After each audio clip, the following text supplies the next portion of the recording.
श्री ऋतुराज जी।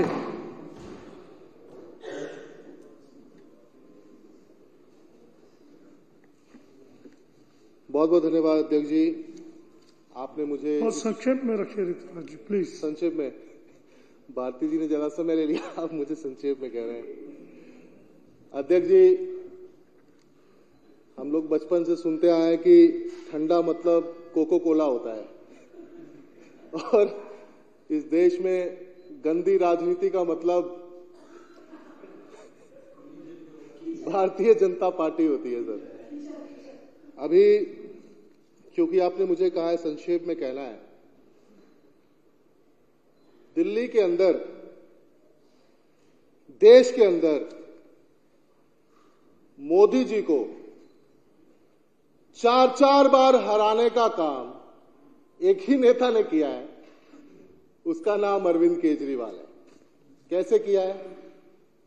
2013 के विधानसभा चुनाव में किया, 2015 के विधानसभा चुनाव में किया, 2020 के विधानसभा चुनाव में किया, 2022 के निगम के चुनाव में किया, और ऐसी स्थिति रहेगी तो 2024 भी दूर नहीं है। आप मुझे बताइए कि जो अपने आप को नरेंद्र नेपोलियन मोदी मानता हो, समझ रहे हैं, उसको कोई छोटा सा आदमी जो उसकी नजर में कुछ भी नहीं है, वो 4 बार हरा दिया। जिस दिल्ली में मोदी जी रहते हैं वहां का निगम का चुनाव तक नहीं जीत पा रहे हैं, तो ये दर्द है। रात को सोते हैं तो नींद नहीं आती है, और मुझे तो कुछ लोगों ने बताया है कि नींद की दवाई का भी असर नहीं होता है। इतनी छटपटाहट है, इतना दर्द है कि मतलब हर चीज, हर हथकंडे, हर षड्यंत्र करने के लिए तैयार है। पूरा देश देख रहा है सुप्रीम कोर्ट ने इलेक्टोरल बॉन्ड पे क्या कहा। अब ऑपरेशन लोटस में जो ये 25-25 करोड़ रुपया जो ये कुलदीप भाई को सबको जो ऑफर किया जा रहा है, वो आ कहां से रहा है? अब तो क्लियर हो गया। एक्चुअली में चौथी पास राजा कोई नेता नहीं है, पूंजीपतियों का दलाल है, जो सारा का सारा दलाली का पैसा इलेक्टोरल बॉन्ड के जरिए, शेल कंपनीज के जरिए ला रहा है, और देश के अंदर में लोकतंत्र की हत्या करने का पूरा प्रयत्न कर रहा है। और कर रहा है, कैसे कर रहा है? ऑपरेशन लोटस कर्नाटक में किया, ऑपरेशन लोटस मध्य प्रदेश में किया, ऑपरेशन लोटस महाराष्ट्र में किया, ऑपरेशन लोटस करने की कोशिश राजस्थान में करी, ऑपरेशन लोटस करने की कोशिश झारखंड में किया, और ऑपरेशन लोटस करने की कोशिश 5 बार दिल्ली के अंदर में किया, जिसको खत्म करने का काम हमारे साथियों ने किया। ये लोग कहते थे हेमंत विश्व शर्मा चोर है, पार्टी में आ गया तो मुख्यमंत्री हो गया। ये लोग कहते थे मुकुल राय चोर है, पार्टी में आ गया तो वो पार्टी का राष्ट्रीय उपाध्यक्ष हो गया। शुभेंदु अधिकारी चिटफंड घोटाला किया, आपकी पार्टी में आ गया तो बंगाल में लीडर ऑफ ऑपोजिशन हो गया। आपकी पार्टी में आ गया सिंधे और सिंधिया तो मंत्री हो गया, मुख्यमंत्री हो गया।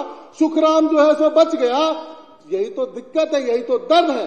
सिंधे और सिंधिया ने किया खेल, जिसको सिसोदिया ने किया फेल, इसीलिए तो गया जेल। क्यों? आपकी पार्टी में अशोक चौहान आ जाएंगे तो आदर्श स्कैम से वो आदर्श व्यक्ति बन जाएंगे। छगन भुजबल आ जाएंगे तो उनका कागज गायब हो जाएगा। तो ये पूरा खेल देश देख रहा है, पूरा देश देख रहा है। 2013 में ऑपरेशन लोटस करने की कोशिश करी अध्यक्ष जी, 2015 में कोशिश करी, 2017 में करी, 2020 में करी, 21 में करी, 22 में करी, 23 में करी, 24 में कर रहे हैं। एक ही नेता से डर लगता है, किसी भी तरीके से इस केजरीवाल को जेल में डाल दो और यहां पर सरकार गिरा दो, और उसकी कोशिश बार बार करने की कोशिश हो रही है। आजकल के तो पीएमएलए करेंगे, prevention of money laundering act. अरे prevention of money laundering act का अगर सही इस्तेमाल किया होता तो विजय माल्या देश का पैसा लेकर के विदेश नहीं भागा होता।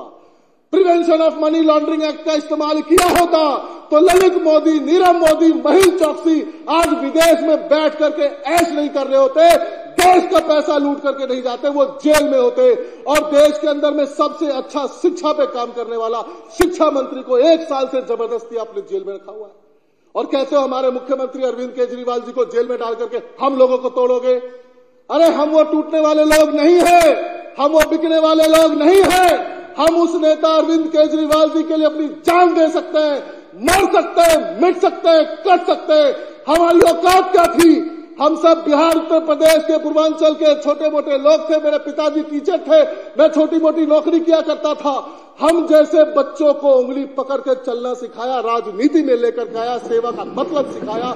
हम लोगों को 1 दर्जन से ज्यादा पूर्वांचल के बेटे बेटियों को इस विधानसभा का सदस्य बनाया। आज दिल्ली के अंदर में 1 करोड़ से ज्यादा पूर्वांचल भाइयों को प्रतिनिधित्व करने का मौका दिया, उनकी बुनियादी सुविधाओं को दुरुस्त करने का मौका दिया। हम मर सकते हैं, मिट सकते हैं, पर बिक नहीं सकते।